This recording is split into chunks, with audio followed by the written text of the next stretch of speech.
जिसकी वजह ये रही कि आज वक्त बिल आ गया, ये पास हो गया। अब उन लोगों को दिक्कत हो रही है जिनका इस प्रॉपर्टी पे कब्जा है, जो इसकी आमदनी को खा रहे हैं, मुतवल्ली बने बैठे हैं। ठीक है जी, हमको इस बिल से कोई दिक्कत नहीं है।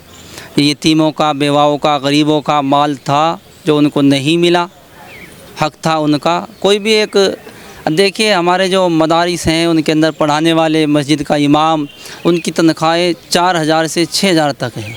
अब 6000 में किसका गुजारा होगा, सब जानते हैं, गुजारा होगा या नहीं होगा। नमस्कार, आप देख रहे हैं हेडलाइंस इंडिया। मेरा नाम है विनोद शर्मा। जहां वक्फ बिल के समर्थन में तमाम मुस्लिम लोग एकजुट होकर प्रधानमंत्री नरेंद्र मोदी का समर्थन कर रहे हैं, तो वहीं वक्फ बिल के खिलाफ भी कुछ लोग लगातार इस वक्त प्रदर्शन में शामिल हैं।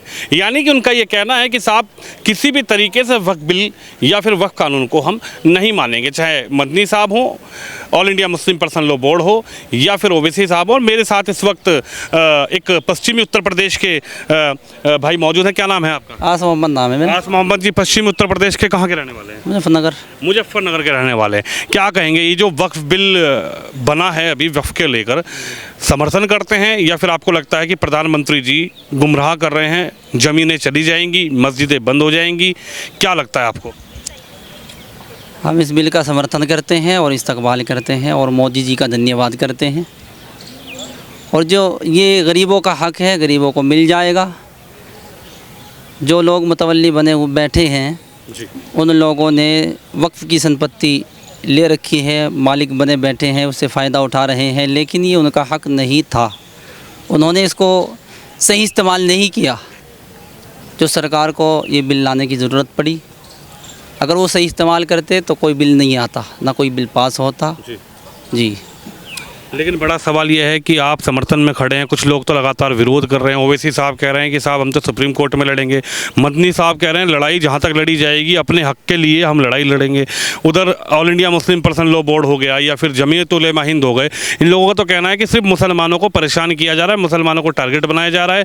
चाहे योगी हों चाहे मोदी हों, सिर्फ और सिर्फ मुसलमानों को इस वक्त पूरी तरीके से सरकार हिटलर गर्दी के साथ परेशान कर रही है। ये हिंदुस्तान है, यहाँ जिसको सबको हक है अपनी राय रखने का, रख सकता है। जिसको जी चाहे जहाँ जा सकता है, कोई दिक्कत नहीं जी। यानी आप समर्थन में हैं? जी, हम समर्थन में और इस्तकबाल करते हैं इस बिल का। आप तो मुजफ्फरनगर के रहने वाले हैं। मुजफ्फरनगर में तो अभी देखा गया है कि लगभग 24 लोगों के ऊपर जो है नोटिस जारी किया गया, क्योंकि कहा गया था कि साहब मस्जिद में जब नमाज़ पढ़ने जाएंगे ईद वाले दिन तो आप काली पट्टी बांध के जाएंगे। अलविदा जुमा हुआ तब भी ये कहा गया था कि साहब विरोध करना है, विरोध करने का तरीका यह है कि मस्जिद में नमाज़ पढ़ने जाएंगे तो काली पट्टी हाथ में बंदी होगी। उसके बाद ईद के बाद भी एक जुमा आया, उसमें भी ये कहा गया कि देखिए हम तो विरोध करते रहेंगे। काली पट्टी बांधकर कुछ लोग गए जिन्होंने नमाज़ पढ़ी, और उत्तर प्रदेश में योगी प्रशासन ने सीधा उनको नोटिस जारी कर दिया। जिन लोगों को नोटिस जारी हुआ है, अब उन लोगों से मालूम करें कि आपकी हिमायत में कौन उठता है, आपकी आवाज़ को बुलंद कौन करेगा, आपके ऊपर जो मुकदमा दर्ज किया गया उसको कौन हटवाएगा, कौन लड़ेगा उनका केस, उनसे मालूम करें जाके। लड़ेंगे, ओवैसी साहब लड़ेंगे, मदनी साहब लड़ेंगे, जमीयत उलेमा हिंद के लोग लड़ेंगे, उनके समर्थन में खड़े हैं। देखो, हम इस बिल का समर्थन करते हैं और इस्तकबाल करते हैं। ठीक है जी, हमको इस बिल से कोई दिक्कत नहीं है। ये यतीमों का, बेवाओं का, गरीबों का माल था जो उनको नहीं मिला, हक था उनका। कोई भी एक देखिए, हमारे जो मदारिस हैं उनके अंदर पढ़ाने वाले, मस्जिद का इमाम, उनकी तनख्वाहें 4000 से 6000 तक है। अब 6000 में किसका गुजारा होगा, सब जानते हैं, गुजारा होगा या नहीं होगा। अब इसके लिए वक्त ने क्या किया है बताइए। हमारा अगर इमाम का बच्चा बीमार हो जाता है तो वो अच्छे डॉक्टर को अपने बच्चे को दिखाता हुआ डरता है कि कहीं फीस ज़्यादा ना मांग ली जाए, क्योंकि उसके पास में पैसा ही नहीं, उसके पास में इतनी रकम ही नहीं, उसकी तनख्वाह इतनी नहीं है जो वो अपने बच्चे को अच्छे डॉक्टर को दिखा सकता है। वक्फ की इतनी बड़ी प्रॉपर्टी है, देश में तीसरे नंबर पर, सेना के और रेलवे के बाद अगर देखा जाए तीसरे नंबर वक्फ की प्रॉपर्टी आ रही है। कई लाख किलोमीटर तक, कई लाख वर्ग गज तक इसकी प्रॉपर्टी है। तो ये जो है, इस पर आप क्या कहेंगे? तो बहुत लाखों का हिसाब किताब है वक्फ के पास। तो अगर वक्फ फ़ायदा करना चाहता तो बहुत अच्छे तरीके से फ़ायदा हो सकता था, फ़ायदा कर सकता था। मुसलमानों को, पूरी कौम को इसका बहुत अच्छा फ़ायदा होने वाला था, लेकिन नहीं हुआ। उन्होंने इस चीज़ को अच्छे तरीके से इस्तेमाल नहीं किया, सही तरीके से इसको इस्तेमाल नहीं किया गया, जिसकी वजह ये रही कि आज वक्त बिल आ गया, ये पास हो गया। अब उन लोगों को दिक्कत हो रही है जिनका इस प्रॉपर्टी पे कब्जा है, जो इसकी आमदनी को खा रहे हैं, मुतवल्ली बने बैठे हैं।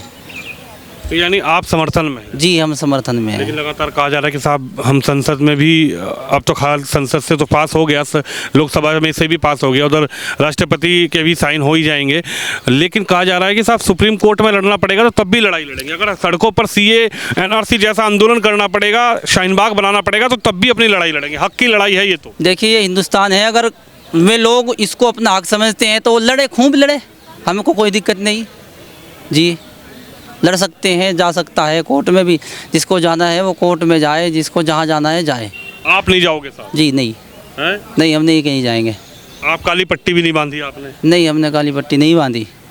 यानी आप पूरी तरीके से समर्थन हैं? जी, समर्थन में है। लेकिन कुछ लोग कह रहे हैं प्रधानमंत्री सब कुछ छीन लेंगे।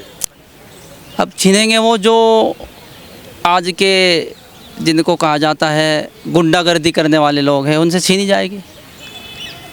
आप तो मुजफ्फरनगर के रहने वाले। पश्चिमी उत्तर प्रदेश में मुजफ्फरनगर का तो नाम बहुत बड़ा है, और उसके बगल में कैराना भी है, शामली भी है।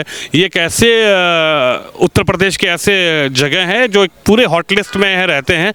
योगी आदित्यनाथ जब से आए हैं, जब से आप मुजफ्फरनगर में क्या बदलाव देखते हैं, उससे पहले मुजफ्फरनगर में क्या बदलाव था? क्योंकि योगी पर कहा जा रहा है कि साहब योगी जो हैं वो सीधा बुलडोजर से कार्रवाई करते हैं, जिसके खिलाफ लोग कोर्ट में भी जाते हैं।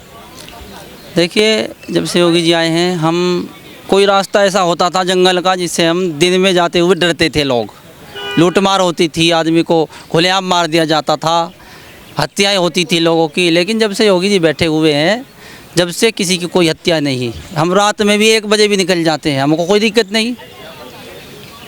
कोई दिक्कत नहीं? नहीं, हमको कोई दिक्कत नहीं योगी जी से। आपका कहना है कि पहले जो कानून प्रक्रिया थी, जो लॉ एंड ऑर्डर था, वो मजबूत नहीं था, अब बहुत ठीक है? जी, मजबूत हो चुका है, और प्रशासन भी मजबूत हो चुका है, और हमारे योगी भी जी मजबूत हैं। योगी जी तो आई मजबूत कह रहे हैं कि बुलडोजर चलवा देते हैं। जी जी, माफियाओं के ऊपर बुलडोजर चलता है। अरे मुसलमानों को तो बड़ा परेशान करते हैं योगी जी। नहीं, ऐसा कुछ नहीं है। अच्छा जी, कुछ नहीं है ऐसा? ऐसा कुछ नहीं है। मुस्लिम खुश हैं यूपी में? खुश हैं, कोई दिक्कत नहीं है। जी, ये गुंडे माफिया बदमाश कहाँ चले गए?